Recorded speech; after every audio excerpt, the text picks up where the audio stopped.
po ninyong maunawaan yung epekto po nung kataklismong ito na nagaganap sa gitnang silangan na inuuna pa po nung ating mga empleyado. Empleyado lang po natin yan, yung mga mambabatas sa mababang kapulungan. Priority po nila ay ang deliberation ng Inday Sara impeachment ngayong araw. Hindi po nila priority ano ba yung maaaring gawin para ma-repatriate yung mga Pilipinong nais nang lang umuwi at dito na lang makipagsapalaran kesa po madali doon ng whether friendly or hostile fire diyan po sa gitnang silangan. Wala pong kahandaan eh. So, ito po yung dapat din nating pagtuunan ng pansin. Ano ang ginagawa ng administrasyon ni Bongbong Marcos? Nakatuon ba tayo? Whole of nation ba ang ating approach para masiguro yung kaligtasan at matiyak na nasa mabuti ang magiging kapakanan ng ating mga overseas Filipino workers? Lahat ng Pilipino who are living, working, sojourning in the Middle East. Paano? Yung mga na-stranded na Pilipino sa iba't ibang panig ng mundo. Paano yung mga na-stranded na returning overseas Filipino workers sa kanilang employer? Meron na bang binibigay na assistance, alalay, ayuda ang administrasyon ni Bongbong Marcos? Nakakailang araw na tayo. Canceled po ang karamihan kung hindi man lahat ng flights sa Middle East. Nagsara po yung napakaraming airspace kasi nga nagpapalitan na sila ng mga missiles at syempre kung ano man ang eroplanong banyaga na pumasok sa airspace mo, talagang mag-aalala ka. Kaya po kansilado yung napakaraming flights. Pag kinansila mo po yung napakaraming flights, alam ito nung lagi ko nakakasabay. Pag ako ay naiimbitahan sa labas ng bansa, sa eroplano, sa airport pa lamang, yung ating mga seafarers. May mga connecting flights po yan, may mga port of entry po sila, doon sila sasakay. Paano yung kanilang kontrata? Hanggat hindi po sila nakakabalik, nakakasampa ng barko, paano po yung kinabukasan at kakanin ng kanilang pamilya sa pang-araw-araw? Meron na bang ayuda? Meron bang akap? Meron bang AIX? Meron bang 4Ps? At kung ano-ano pang ayuda na handang ibigay ang administrasyon ni Bongbong Marcos. Pati po kasi yung ating mga seafarers, absolutely, they are in harm's way. They are in danger of getting hit by missiles, by hostile or friendly fire coming from wherever they are. Kung sino man po ang magpapalipad ng kung anumang bomba o bala, o sino man po ang aatake o dedepensa. Ngayon, speaking of, kaya po inatake ng Iran yung mga karatig, yung mga kapitbahay niya sa rehiyon sapagkat ang sabi ng Iran, ito ay retaliatory at defensive measure nila. Ang inatake nila ay yung mga lugar kung saan merong US military bases. Wala naman, hindi nila kalaban ang Oman, hindi nila kalaban ang Dubai, hindi nila kalaban ang Bahrain, subalit hindi nila kalaban ang Abu Dhabi. Kaya lang, ang pag-atake daw nila essentially is a form of self-defense sapagkat inunahan na nila yung paggamit sa mga US installation or bases na ito. Delikado rin po tayo dyan. Kataklismo po iyan. Bakit? Pansinin po nyo yung nangyayari ngayon dyan sa gitnang silangan. Umatake yung Iran. Inatake yung mga bansa kung saan yung bansang yon is playing host to US military bases. Ang Pilipinas, ganyan din po ang estado. Magandang pag-usapan natin din dito sa ating pamagat. Kataklismo po, huwag nating antay mangyari yun. Because ang Pilipinas ay hosts sa napakaraming US military bases. Meron po ako nakausap na isang journalista nung tayo po ay nangangampanya at sabi niya, hindi naman US bases ang EDCA. Sabi ko, paano hindi naging US base ang EDCA? Nandiyan, ano ba ang definition ng US military base? Hindi ba nandiyan yung tropa nila? nandyan yung installation nila, nandyan yung building nila, at nandyan yung armas nila. Ano ba meron sa EDCA? Di ba nandyan lahat yan? May missile, may sundalo, may armas, merong lahat. So wag na tayong magpaka-demure, wag na tayong magpakunwari inosente o ignorante. Yung EDCA ho, US military base. At marami po yan. Sa talaan, siyam. Yung alam ng Pilipino. Yung ipinaalam sa Pilipino. Pero hindi na po natin alam gaano talaga karami yan. Ano? Ngayon, dahil sa EDCA, we could also be, I'm not saying we are, not yet, and I hope not, but we could also be a target of retaliatory attack. Bakit? Kung mag-preemptive din sila, sabihin guluhin na natin yan bago pa nila magamit. At mahalaga din pong pag-usapan natin ito in the context of the internal conflict between China and Taiwan. The conflict between China and Taiwan, that is not our war. Hindi po natin gera yan.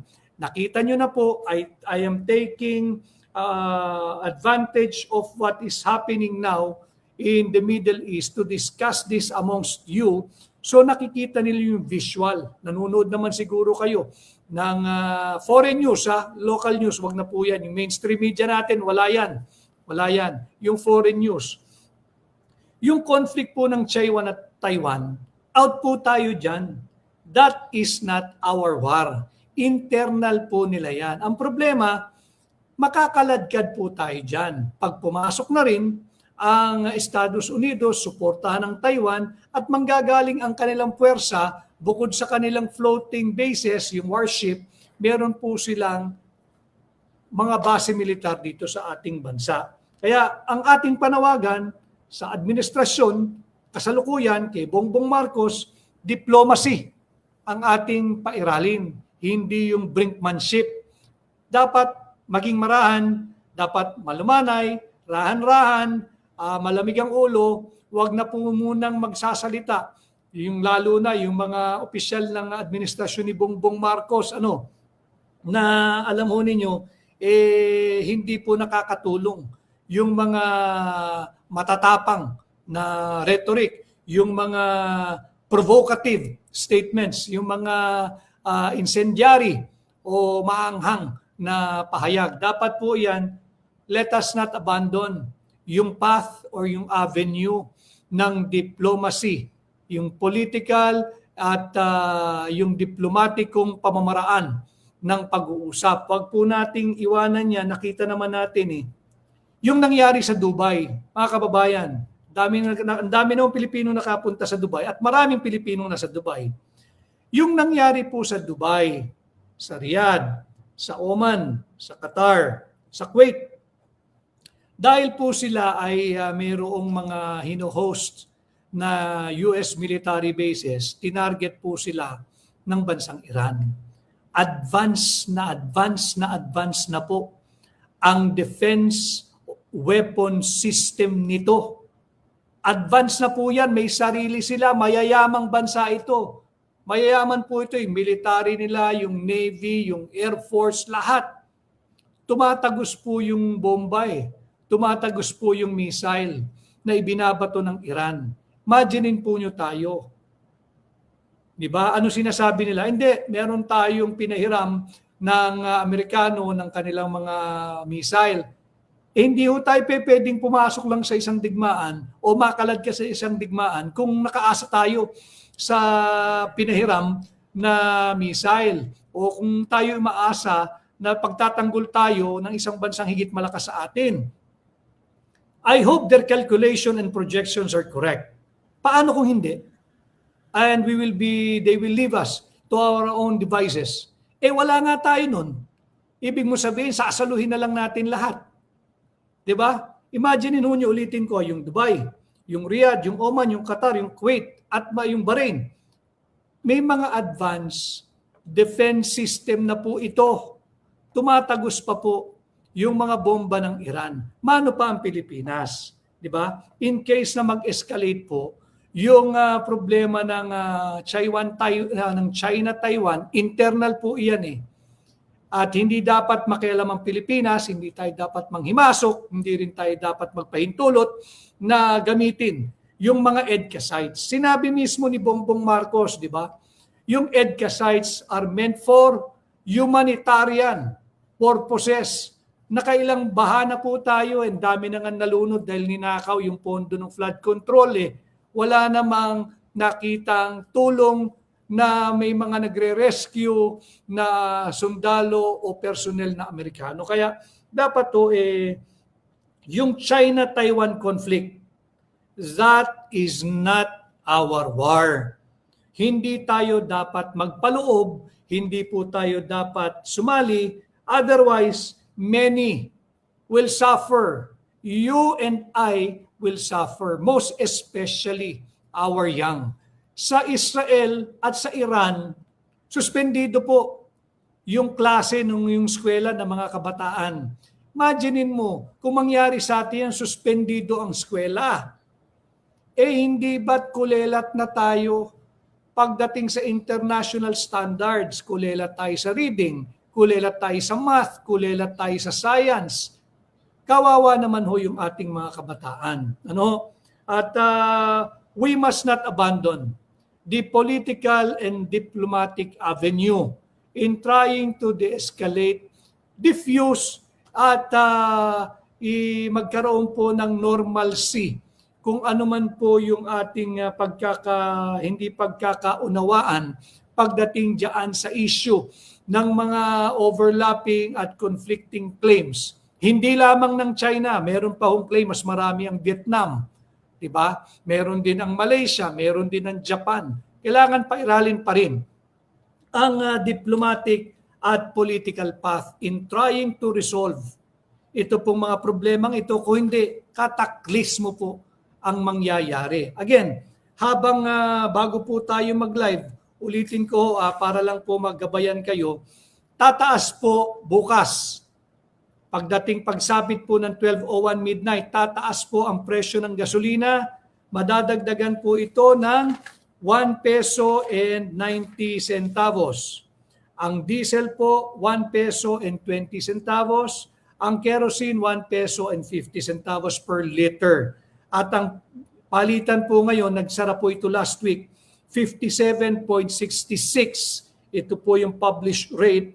Kanina po bago tayo nag-live, kaninang 12 noon, ngayon po ay 12:43 na, 58.30 na po ang halaga ng palitan.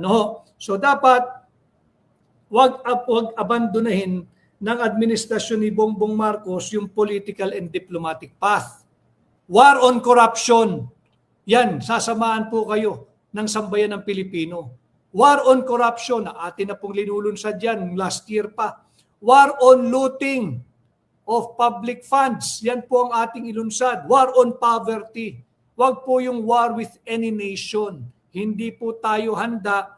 Malayo pa po tayo sa estado ng pagiging handa at huwag po nating pasukin yan. Nakita naman natin ang Dubai na yan po talaga ay tourism, trade, finance, and oil center, oil hub. Sinong mag-aakala na darating yung araw na binubomba na rin sila, disrupted yung the busiest airport in the world. Nagsara na po yung airport ng Dubai. Disrupted po yung napakaraming biyahe, disrupted po yung napakaraming hanap buhay ay dahil nga po doon sa sinasagawang Operation Epic Fury ng Estados Unidos at Israel. Nasyado pong malalim ang partisipasyon ng Estados Unidos. Initially, ang sabi ay back up lang sila sa Israel, pero ngayon, obvious naman na it is Donald Trump who's calling the shots at ang pangalan nga po ng kanilang operation ay Operation Epic Fury. Kataklismo po ang epekto nito at nakita ko, pinadala sa akin yung unang naging pahayag ni Bongbong Marcos in relation to EDCA sites, mga kababayan. Maraming salamat po sa halos magtatatlong libong live viewers po natin. Ang sinabi, isang bahagi ng mensahe ni Bongbong Marcos na paalala niya sa mga kababayan nating overseas Filipino workers at Filipino Filipino sojourning, working, traveling, visiting dyan po sa Middle East. Lumayo kayo sa base ng mga Amerikano para hindi kayo mapahamak. In essence, yan po yung bahagi ng mensahe ni Bongbong Marcos sa ating mga kababayan. Kung inyo pong i-analyze itong statement na ito, lumayo kayo sa mga base ng Amerikano para hindi kayo mapahamak. Alam mo palang mapapahamak tayo, bakit tayo nagpasok ng napakaraming base militar ng Amerikano? Tapos, tulak ng tulak yung mga opisyal ni Bongbong Marcos kung ano-anong maahang na salita laban sa China.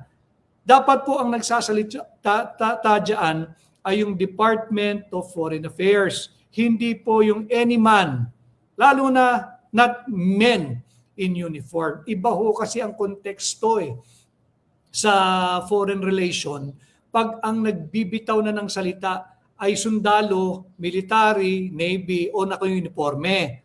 Iba po yun Ang dating, talagang inuudyukan mo na, halika na, bakbakan tayo, hindi po natin kaya. Mismo, yung naging pahayag at paalala ni Bongbong Marcos sa ating mga kababayan, lumayo kayo sa mga lugar na kung saan malapit o nasa base ng Amerikano para hindi kayo mapahamak. Alam pala niya bakit sige tayong papasok dito ng iba't ibang EDCA sites? Kaya yung lagi nating tanong, kaninong interest ba yan?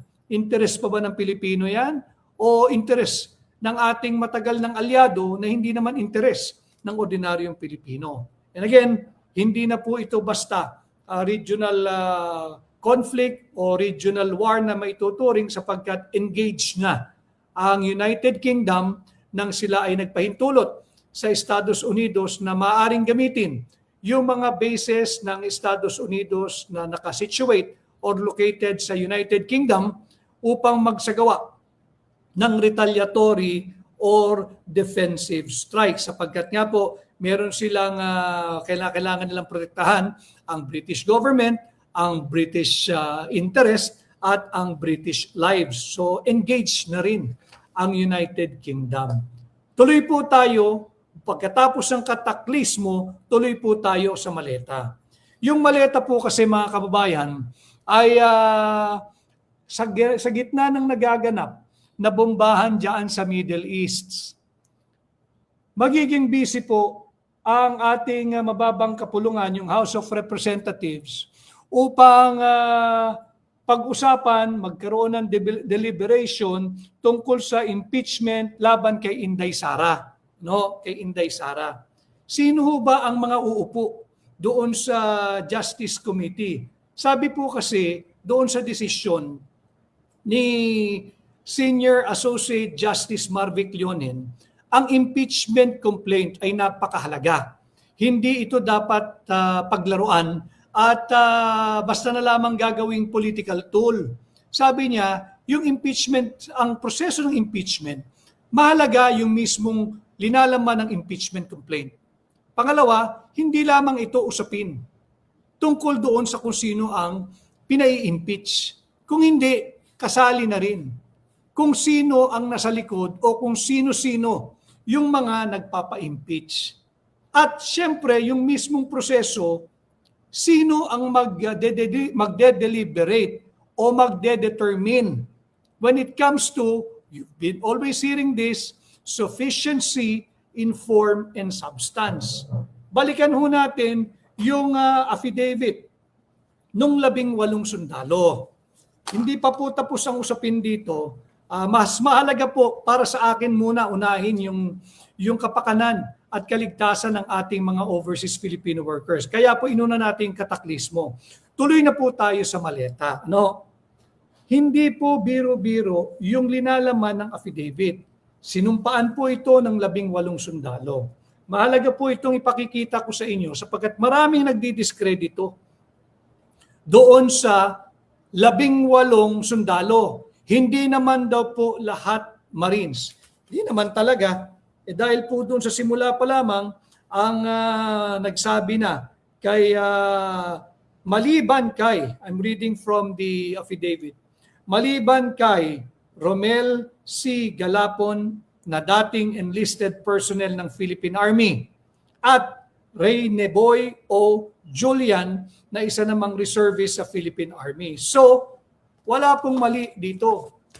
Hindi po inamin o hindi inangkin ng lahat ng sundalong ito na sila ay miyembro ng Philippine o dating kasapi ng Philippine Marine Corps. Naglabas din po ng pahayag yung pinuno ng Philippine Marine Corps. At tila imbis na yung kanilang motto, di ba? Yung honor, duty, valor. Di ba? Karangalan, katungkulan, kabayanihan. Di ba? Pinuna niya yung dating mga miyembro ng Philippine Marine Corps. Meron pong isinulat ang respetado. Pakikita ko po sa inyo ha. Yung respetado, ito po yan. Si Major General Edgar Arevalo. Ano? Ito po siya, pakikuhaan po nyo. Major General Edgar Arevalo, retired. Si Major General Edgar Arevalo, siya po ay isang dating Marine, Patriot, Pilipino at abogado. Isa rin po siyang kolumnista. Regular na sumusulat sa isang mainstream na pahayagan. Po siya, no? Meron po siyang article, napakaganda po nung isinulat niya. Respetado po ito, kilala po ito at hindi po matatawaran din ang integridad ng taong ito, si Major General Edgar Arevalo. Dahil sabi nga niya, basahin ko po ay yung parte na lang ng kanyang ginawang column. Napakaganda po kasi hindi ho natin pwedeng palagpasin. Ang sabi po ni Major General, retired Major General Edgar Arevalo na isang Marine, isang Patriot, Pilipino, abogado. Ito po siya uli, ano? Ang dami nagre-request, patingin daw uli. At gwapo daw si Major General Edgar Arevalo. Tikas niyan. Oh. Bahagi ng isinulat, maraming salamat po sa 3,000 live viewers natin. Bahagi po ng sinulat ni Major General Edgar Arevalo, dating Marine, Patriot at abogado. Ang sabi ho niya, yung tungkol sa maleta, bago hinuhusgahan kasi nung mismong administrasyon. Makinig ho kayo sa naging article o pahayag ni Major General Edgar Arevalo. Abogado din po ito. Sabi niya, and I quote, "In the pursuit of truth and in holding all corrupt public officers accountable for malversation of public funds, we should encourage all persons claiming privity to the commission of the crime to reveal what they know. And by all, I mean everyone. So, why exclude former soldiers when they are Filipinos? After all, linaw po nun. Tagalogin ko po with the permission of retired Major General Edgar Arevalo. Sabi po niya, sa atin pong paniningil for transparency at full accountability sa lahat ng magnanakaw, ng kurakot at korap na opisyal ng pamahalaan sa ilalim ng Bongbong Marcos administration, humihingi tayo ng full accountability sa trilyong pisong kanila pong minalverse or malversation of public funds. Hindi ba dapat hikayatin natin ang lahat, at ang ibig sabihin niyang lahat, maging dati ka mang sundalo, kasalukuyan kang sundalo, o ordinaryo kang Pilipino, na isiwalat mo ang lahat ng iyong nalalaman patungkol sa kasong malversation of public funds, kurakot, korupsyon, at plunder. Ngayon, kung ito ang dapat na dahilanan, bakit natin isasantabi o babatikusin o wawalang baliwalain ang mga sundalo? Hindi ba't sila'y Pilipino rin? Yan po yung bahagi ng isinulat ni retired Major General Edgar Arevalo. Bukod po dyan, Kasi po sinasabi ng mga kasalukuyang mga nandiyan sa Philippine Marine Corps at yung mga nagrurunong-runungan sa military parlance or military lingo, mga dishonorably discharged naman yan. Ang sabi po ni retired Major General Edgar Arevalo, Marines, Patriot, abogado, Pilipino, kolumnista rin. Ang sabi niya retired, honorably or dishonorably discharged, Marines or not, all of us are citizens of this country.